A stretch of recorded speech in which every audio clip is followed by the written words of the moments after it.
శ్రీ శివమహాపురాణము రుద్ర సంహిత పార్వతీఖండ అధ ద్వావింశోధ్యాయ పార్వతీ తపోవర్ణనము. బ్రహ్మ ఉవాచ త్వయి దేవ మునేయాతే పార్వతీ హృష్టమానస తపస్సాధ్యం హరం మేనే తపోర్థం మన ఆదధే తతస్సఖ్యౌ సమాదాయ జయాం చ విజయాం తథా మాతరం పితరం చేవ సఖీభ్యాం పర్యపృచ్ఛత ప్రథమం పితరం గత్వా హిమవంతం నగేశ్వరం పర్యపృచ్ఛత్ సుప్రణమ్య వినయేన సమన్విత. బ్రహ్మ ఇట్లు పలికెను, ఓ దేవర్షి, నీవు వెళ్ళగానే పార్వతి సంతసించిన మనస్సు గలదై శివుడు తపస్సుచే ప్రసన్నుడగునని తలంచి తపస్సును చేయుటకు మనస్సులో నిశ్చయము చేసుకొనెను. అప్పుడు ఆమె జయ విజయ అను చెలికత్తెలనిద్దరినీ తోడ్కొని తల్లిదండ్రుల వద్దకు వెళ్ళి వారిచే తల్లిదండ్రులను అడిగించెను. ఆమె ముందుగా పర్వతరాజు తన తండ్రియగు హిమవంతుని వద్దకు వెళ్ళి వినయముతో కూడినదై ప్రణమిల్లి ఇట్లు అడిగించెను.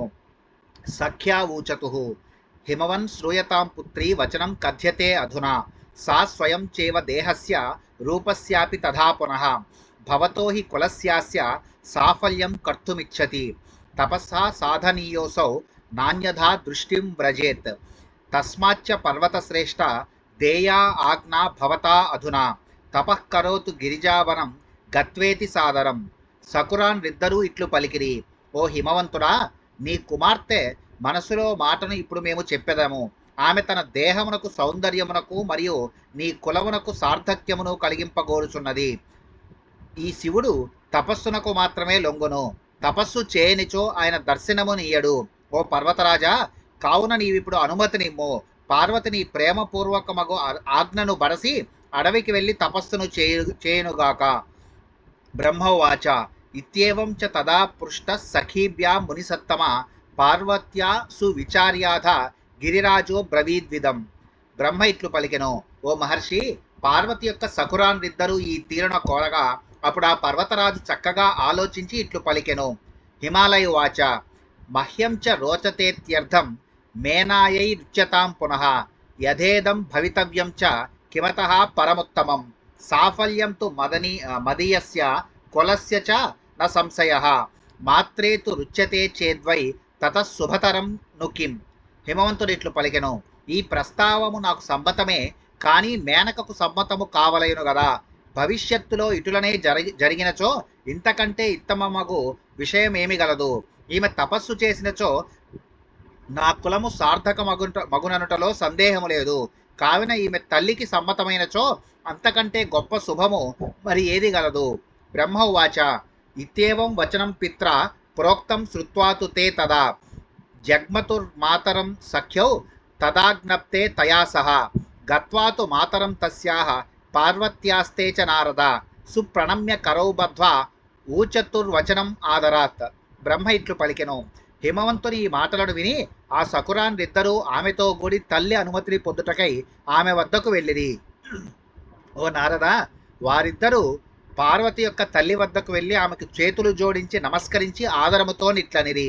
సఖ్యా ఊచతు మాతస్త్వం వచనం పుత్ర్యా శృణుదేవి నమోస్తుతే సుప్రసన్నతయా తద్వై శ్రుత్వా కర్తుమిహార్హసి తప్తు కామాతు తే పుత్రి శివార్థం పరమం తపః ప్రాప్తానుజ్ఞా పితుశ్చైవ తుభ్యం చ పరిపృచ్ఛతి ఇయం స్వరూప సాఫల్యం కర్తుకామా పతివ్రతే త్వదాజ్ఞయా యది జాయేత తప్యతే చ తథా తపః. సకురాన్నిద్దరూ ఇట్లు పలికిరి, ఓ తల్లి, నీవు నీ కుమార్తె యొక్క మనస్సులోని మాటను వినుము. ఓ దేవి, నీకు నమస్కారము. ఆమె మాటను ప్రసన్నమగు మనస్సుతో విని నీవు ఆదరించ తగుదువు. నీ కుమార్తె శివుని కొరకై తపస్సులు చేయగోరుచున్నది. ఆమె పరమ తపస్సును చేయుటకు తండ్రి గారి అనుమతి లభించినది. ఇప్పుడు ఆమె నీ అనుమతిని కోరుచున్నది. ఓ పతివ్రత, ఈమె తన సౌందర్యమును సఫలము చేయగోరుచున్నది. నీవు అనుమతినిచ్చినచో ఆమె ఈ ఆకాంక్షను సత్యము చేయుటకై తపస్సును చేయగలదు. బ్రహ్మవాచ ఇత్యుక్త్వా చ తతస్సఖ్యౌ తూష్ణీమాస్తా మునీశ్వర నాంగీక చకారమేన సా దత్వా వాక్యం ఖిన్న మానస తతస్సా పార్వతీ ప్రాహ స్వయమేవాధమాతరం కరౌ బద్ధ్వా వినీతాత్మ స్మృత్వా శివ పదాంబుజం. బ్రహ్మ ఇట్లు పలికెను, ఓ మహర్షి, ఆ సకురాన్రిద్దరూ ఇట్లు పలికి మిన్నకుండిరి. కానీ ఖేదమును పొందిన మనస్సు గల మేన వారి మాటను అంగీకరించలేదు. అప్పుడు ఆ పార్వతి వినయముతో నిండిన మనస్సు గలదై శివుని పాదపద్మములను స్మరించి తల్లికి చేతులు జోడించి నమస్కరించి స్వయముగాని ఇట్లు చెప్పెను. పార్వత్యువాచ మాతస్తప్తుం గమిష్యామి ప్రాతః ప్రాప్తు మహేశ్వరం అనుజానీహి మాం గంతుం తపసేద్య తపోవనం. పార్వతి ఇట్లు పలికెను. తల్లి, నేను మహేశ్వరుని పొందగోరి తపస్సును చేయుటకై ఉదయమే వెళ్ళబోచున్నాను. తపస్సు కొరకై తపోవనమునకు వెళ్ళుటకు నాకిప్పుడు అనుమతినిమ్ము. బ్రహ్మవాచ ఇత్యాకన్య వచఃపుత్ర్యా మేనా దుఃఖముపాగత సోపాహూయ తదా పుత్రీం ఉవాచ వికలా సతి. బ్రహ్మ ఇట్లు పలికెను. మేన కుమార్తె యొక్క ఈ మాటలను విని దుఃఖితురాలయ్యను. ఆమె మనస్సు వికలమయ్యను. ఆమె కుమార్తెను దగ్గరకు పిలిచి ఇట్లు పలికెను. మేనోవాచ దుఃఖితాసి శివే పుత్రి తపస్తప్తుం పురాయది తపశ్చర గృహేద్యత్వం న బహిర్గచ్చ పార్వతి కుత్ర యాసి తపఃకర్తుం దేవాస్సంతి గృహే మమ తీర్థాని చ సమస్తాని క్షేత్రాని వివిధాని చ కర్తవ్యో న హఠఃపుత్రి గంతవ్యం న బహిః క్వచిత్ సాధితం కిం త్వయా పూర్వం పునః కిం సాధయిష్యసి శరీరం కోమలం వత్సే తపస్తు కఠినం మహత్ ఏతస్మాత్తు త్వయా కార్యం తపోత్ర న బహిర్వ్రజ స్త్రీణాం తపో వనగతిర్న శ్రుతా కామనార్థిని తస్మాత్వం పుత్రిమాకర్షీ తపోర్థం గమనం ప్రతి. మేన ఇట్లు పలికెను. హే శివే పుత్రి, పూర్వము తపస్సును చేసి దుఃఖమును పొందితివి. ఇప్పుడు ఇంటిలో నుండి తపస్సును చేయము. పార్వతి, బయటకు వెళ్ళకుము. నీవు తపస్సును చేయుట కొరకై ఎచటికి వెళ్ళెదవు. నా ఇంటిలో దేవతలు గలరు. పుత్రి, మొండితనమును వీడుము. బయటకు ఎచ్చటికైనను వెళ్ళవని లేదు. పూర్వము నీవు సాధించినదేమి, భవిష్యత్తులో సాధించబోవునదేమి? ఇచ్చటనే సర్వతీర్థములు వివిధ క్షేత్రములు గలవు. అమ్మాయి, నీ నీ శరీరము సుకుమారమైనది. తపస్సులో చాలా క్లేశము గలదు. కావున నీవు ఇచ్చటనే ఉండి తపస్సును చేయము. బయటకు వెళ్ళవద్దు. కోర్కెలను సిద్ధింపజేయుటకై స్త్రీలు తపోవనమునకు వెళ్ళిరను మాటను ఇంతకుముందు విని ఉండలేదు. ఓ పుత్రి, కావున నీవు తపస్సు కొరకై వెళ్ళు తలంపును చేయకుము. బ్రహ్మోవాచ ఇత్యేవం బహుదా పుత్రి తన్మాత్ర వినివారిత సంవేదేస్న సుఖం కించిత్ వినా ఆరాధ్య మహేశ్వరం తపోనిషిద్ధ తపసే వనం గంతుం చ మేనయా హేతునా తేన ఉమేతి నామ ప్రాప శివా తదా అధతాం దుఃఖితాం జ్ఞాత్వా మేనా శైలప్రియా శివాం నిర్దేశం సా దదౌ తస్యాః పార్వత్యాస్తపసే మునే మాతురాజ్ఞాం చ సంప్రాప్య సువ్రతా మునిసత్తమా తతస్వాంతే సుఖం లేభే పార్వతీ స్మృత్వా శంకరం. బ్రహ్మ ఇట్లు పలికెను. ఈ విధముగా తల్లి తన కుమార్తెను అనేక తెరంగుల వారించెను. ఆమె మహేశ్వరుని ఆరాధించని స్థితిలో లేశమైనను సుఖమును పొందలేకపోయెను. మేన ఆమెను తపస్సు కొరకై వనమునకు వెళ్ళవద్దని నిషేధించుటచే ఉమా అనగా అమ్మాయి వద్దు, పార్వతికి ఉమా అను పేరు స్థిరమయ్యెను. ఓ మహర్షి, హిమవంతుని భార్యగు మేన తన కుమార్తెగు శివాదేవి దుఃఖించి ఉండటను గాంచెను. అప్పుడు ఆమె పార్వతికి తపస్సును చేయుటకై అనుమతినిచ్చెను. ఓ మహర్షి, గొప్ప నిష్టగల పార్వతి తల్లి అనుమతిని పొంది శంకరుని స్మరించి తన అంతరంగములో సుఖమును పొందెను. మాతరం పితరం చైవ ప్రణిపత్య ముదా శివ సఖీభ్యాం చ శివాం స్మృత్వా తపస్తప్తుం సముద్యత హిత్వా మతాన్యనేకాని వస్త్రాని వివిధాని చ వల్కలాని ధృతాన్యాసు మౌంజీం భద్వాతు శోభనం హిత్వాహారం తథా చర్మ మృగస్య పరమం ధృతం జగామ తపసే తత్ర గంగావతరణం ప్రతి శంభునా కుర్వతా ధ్యానం యత్ర దగ్ధో మనోభవః గంగావతరణో నామ ప్రస్థః హిమవతస్స చ హరశూన్యోధ దదృశేష ప్రస్థో హిమభూభృతః కాళ్యా తత్రేత్య భోస్తాత పార్వత్యా జగదంబయ. అప్పుడు ఆ పార్వతి తల్లిదండ్రులకు ఆనందముతో ప్రణమిల్లి సకురాన్నిద్దరితో కూడినదై శివుని స్మరించి తపస్సును చేయుటకై ఇంటి నుండి బయలుదేరెను. ఆమె తనకు ప్రీతిపాత్రములకు వివిధ వస్త్రములను విడనాడి నారబట్టలను ధరించి ముంజత్రాడును బంధించి శోభిల్లెను. ఆమె హారమును వీడి చక్కని మృగచర్మను ధరించి తపస్సు చేయుటకై గంగానది దివి నుండి భూమికి దిగిన స్థానమును చేరుకొనెను. గంగావతరణమని ప్రసిద్ధిగాంచిన ఆ హిమవంతుని శిఖరము పైననే శంభుడు ధ్యానము చేయుచు విఘ్నకారకుడు మన్మధుడు దహించెను. హిమవంతుని ఆ శిఖరమునకు జగదంబయకు పార్వతీదేవి విచ్చేసెను. ఓ వత్స, అచట ఆమెకు శివుడు ఎచ్చటనూ కానరాలేదు. యత్ర స్థిత్వా పురా శంభు స్తప్తవాన్ దుస్తరం తపః తత్ర క్షణం తు సా స్థిత్వా బభూవ విరహార్దిత. హా హరేతి శివ తత్ర రుదంతి సా గిరే సుత విలలాపాతి దుఃఖార్త చింతాశోక సమన్విత. తతశ్చిరేణ సా మోహం ధైర్యాత్ సంస్తభ్య పార్వతి నియమాయ భవత్తత్ర దీక్షితా హిమవత్సుత. తపశ్చకార సా తత్ర శృంగితీర్థే మహోత్తమే గౌరీ శిఖర నామాసీత్ తత్తపః కరణాద్ది తత్.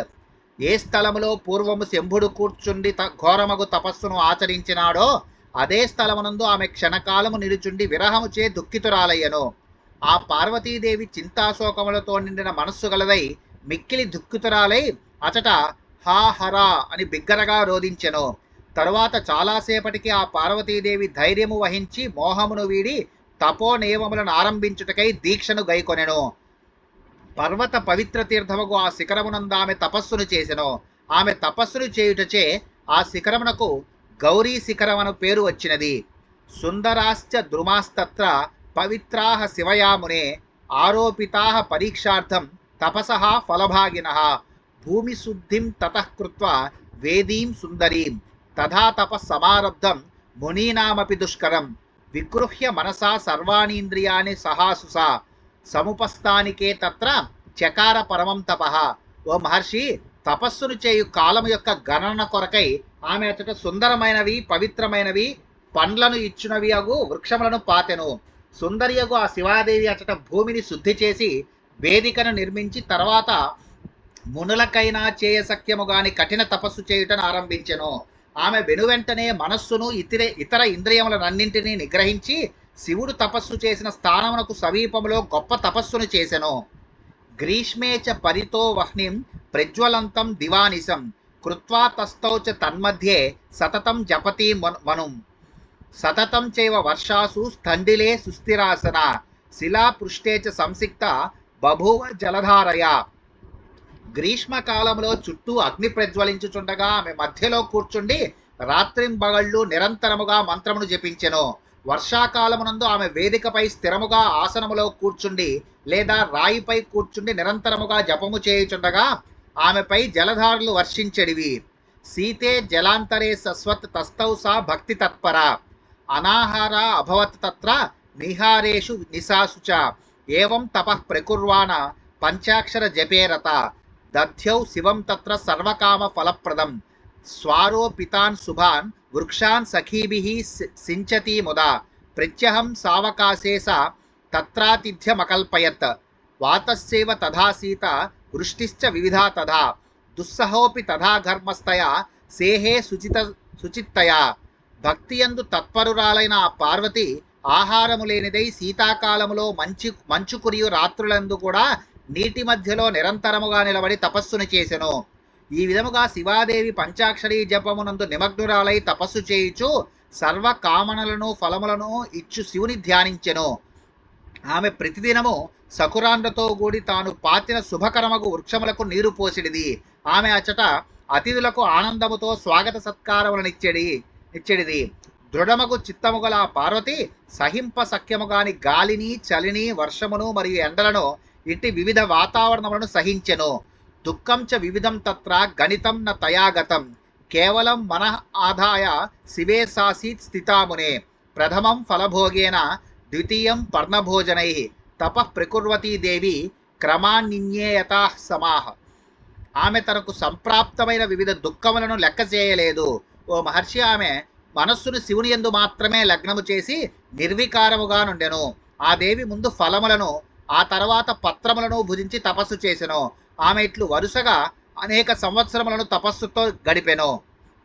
తతః పన్నాన్యపి శివ నిరస్య హిమవత్సుత నిరాహార అభవద్దేవి తపశ్చరణ సంరత ఆహారే త్యక్తపర్ణ అభూత్ యస్మాద్ హిమవతస్సుత తేన దేవైర పర్ణేతి కథితా నామత శివ ఏకపాద స్థితా సాసీత్ శివం సంస్మృత్య పార్వతి పంచాక్షరీం జపంతీతు మనుం తేపే తపో మహత్ చీరవల్కలసంవీత జటా సంగాతధారిణి శివచింతన సంసక్త జిగాయ తపసా మునీన్.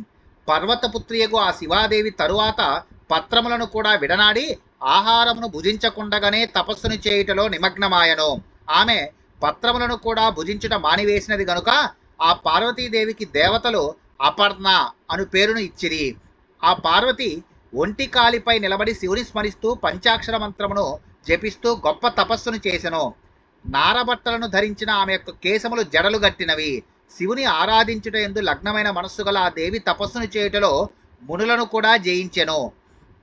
ఏవం తస్యాస్తపస్యంత్య చింతయంత్యా మహేశ్వరం త్రీని వర్ష సహస్రాణి జగ్ముహు కాళ్యా తపోవనే షష్ఠివర్ష సహస్రాణి ఎత్ర తపే తపోహరః తత్ర క్షణమధోషిత్వా చింతయామాస సా శివ నియమస్తాం మహాదేవ కిం మాం జానాసి నాధునా ఏనాహం శుచిరం తేన నానునీత తపోరత లోకే వేదే చ గిరిశో మునిభిర్గీయతే సదా శంకర సహి సర్వజ్ఞః సర్వాత్మా సర్వదర్శనః.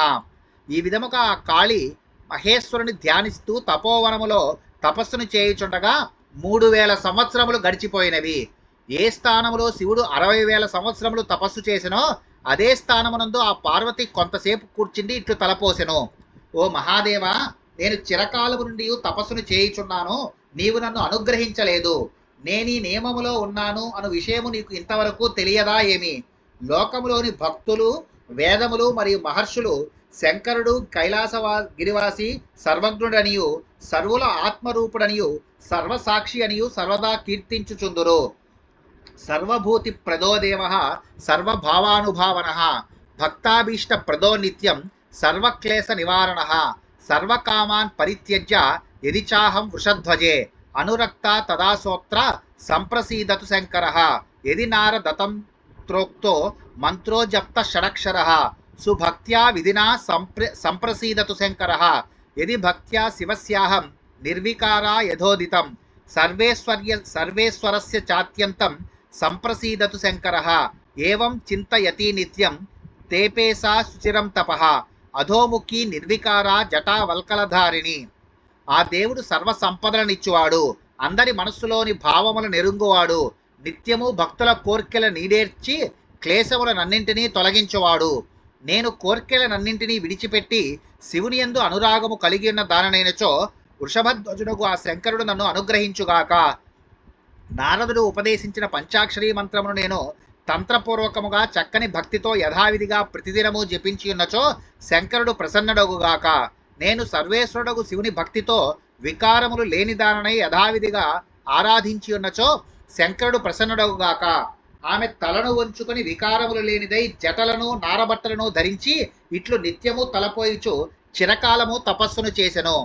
తథాతయా తపస్తప్తం మునీనామపి దుష్కరం స్మృత్వా చ పురుషాస్తత్ర పరమం విస్మయం గతాః తత్తపో దర్శనార్థం హి సమాజగ్ముశ్చ తేఖిలాః ధన్యం జన్మన్యమానా జగదుశ్చేతి సమ్మతాః మహతాం ధర్మవృద్ధేషు గమనం శ్రేయ ఉచ్యతే ప్రమాణం తపసో నాస్తి మాన్యో ధర్మ సదా బుధైః శ్రుత్వా దృష్ట్వా తపోస్యాస్తు కిమన్యైః క్రియతే తపః అస్మాత్ తపోదికం లోకే న భూతం న భవిష్యతి. ఆమె ఈ విధముగా మునులకు కూడా చేయసఖ్యముగాని తపస్సును చేసెను. అతడి వ్యక్తులు ఆమె తపస్సు గుర్తుకు వచ్చినప్పుడు గొప్ప ఆశ్చర్యమును పొందడివారు. వారందరూ ఆమె తపస్సును చూచుటకు వచ్చి తాము ధన్యులమైతమని తలపోయుచు పరస్పరము ఆమె తపస్సును గురించి చర్చించుకునేవారు. ఆమె తపోమహిమ విషయంలో వారికి ఒకే అభిప్రాయం ఉండేది. గొప్పవారిని ధర్మవృద్ధులను చేరి నమస్కరించుట శ్రేయోదాయకమని పెద్దలు చెప్పెదరు. తపస్సునకు కొలత లేదు. వివేకులు సర్వదా ధర్మమును ఆదరించవలను గదా. ఈమె చేయు తపస్సును గురించి విని చూచి ఇతరులు తపస్సును ఎలా కొనసాగించుచున్నారు. ఈమె తపస్సు కంటే అధికమగు తపస్సు ఇంతకుముందు లోకములో లేదు, ఈ పైన ఉండబోదు. జల్పంత ఇతితే సర్వే సుప్రశస్య శివాతపః జగ్ముహు స్వం ధామ ముదితాః కంటినాగాంశయేహ్యపి అన్యచ్రుణు మహర్షేత్వం ప్రభావం తపసోధునా పార్వత్యా జగదంబాయాః పరాశ్చర్యకరం మహత్ తదాశ్రమ గతాయే చ స్వభావేన విరోధినః తే అపి తత్ప్రభావేన విరోధరహితాస్తదా సింహా గావశ్చ సతతం రాగాది దోష సంయుతాః తన్మహిమ్నా చ తే తత్ర నా బాధంత పరస్పరం వారందరూ ఇట్లు పలుకుచూ పార్వతి యొక్క తపస్సును అధికముగా ప్రశంసించి ఆనందముతో తమ స్థానములకు వెళ్ళిరి. రాటుదేలిన దేహము గలవారు కూడా ఆమె తపస్సునకు విస్తుపోయిరి. ఓ మహర్షి, ఆమె తపస్సు యొక్క మహిమను మరి ఒక దానిని ఇప్పుడు చెప్పెదను వినుము. జగన్మాతయకు పార్వతి యొక్క గొప్ప తపస్సు పరమాశ్చర్యమును కలిగించును. ఆమె ఆశ్రమము వద్దకు వెళ్ళిన జంతువులు సహజ విరోధము కలవి కూడా ఆ తపప్రభావముచే విరోధమును వీడి జీవించినవి. ఆమె యొక్క మహిమచే గోవులకు నిత్య విరోధియగు సింహము ఇత్యాది క్రూర మృగములు ఇతర మృగములను బాధించుట మానివేసినవి. మృగముల యందు కూడా రాగద్వేషాది దోషములు అదృశ్యమైనవి. అధాన్యేచ మునిశ్రేష్ఠ మార్జారా మోషకాదయ నిసర్గాద్వైరినో యత్ర విక్రియంతే స్మన క్వచిత్ వృక్షాశ్చ సఫలాస్తత్ర తృణాని వివిధాని చ పుష్పాని చ విచిత్రాని తత్రాసన్ మునిసత్తమ తద్వనం చ తదా సర్వం కైలాసే నోపమాన్వితం జాతం చ తపసస్తస్యాః సిద్ధిరూపం అభూత్తదా. ఓ మహర్షి, పిల్లి, ఎలుక మొదలగు సహజ వైరము గల ఇతర జంతువులు కూడా అతట ఏ కాలమునందైనను వికారమును పొందకుండా జీవించెను. అతడి చెట్లు పండ్లను కాయచుండెడివి.